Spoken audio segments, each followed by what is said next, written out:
বাড়িটা কার নামে আছে? এই বাড়িটা আমার শ্বশুর মশাইয়ের নামে। ও আচ্ছা আচ্ছা, শ্বশুরের নামে। আচ্ছা, আপনার নাম কি? আমার নাম দেবা। ও, আপনার বিয়ে হয়ে গেছে? আরে পাগল নাকি আপনি? আমার বিয়ে হয়েছে বলে তুমি ঘর জামাই থাকি। আচ্ছা, আপনার বউ কি করে? আমার বউ স্কুল মাস্টারে জব করে আর আমি সংসার দেখি। আপনার বউর বিয়ে হয়ে গেছে? আরে আমার বিয়ে হয়েছে, আমার বউরও বিয়ে হয়ে গেছে, তাই আমি ঘর জামাই থাকি। আচ্ছা বুঝলাম, কিন্তু বিয়েটা কার সাথে হয়েছে? আমার বউর আমার সাথেই বিয়ে হবে, আর কার সাথে বিয়ে হবে? আচ্ছা আচ্ছা, ঠিক আছে ঠিক আছে। তা আপনার শ্বশুরের কি বিয়ে হয়ে গেছে?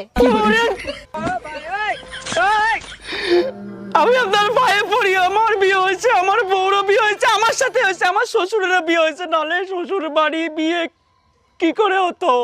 আচ্ছা স্যার, ঠিক আছে। তা আপনি এত রেগে যাচ্ছেন কেন? আরে ও ম্যাডাম, বলে তো যান যে সার্ভেটা কিসের জন্য করলেন? আরে আমার কয়দিন হয়েছে ব্রেকআপ হয়ে গেছে,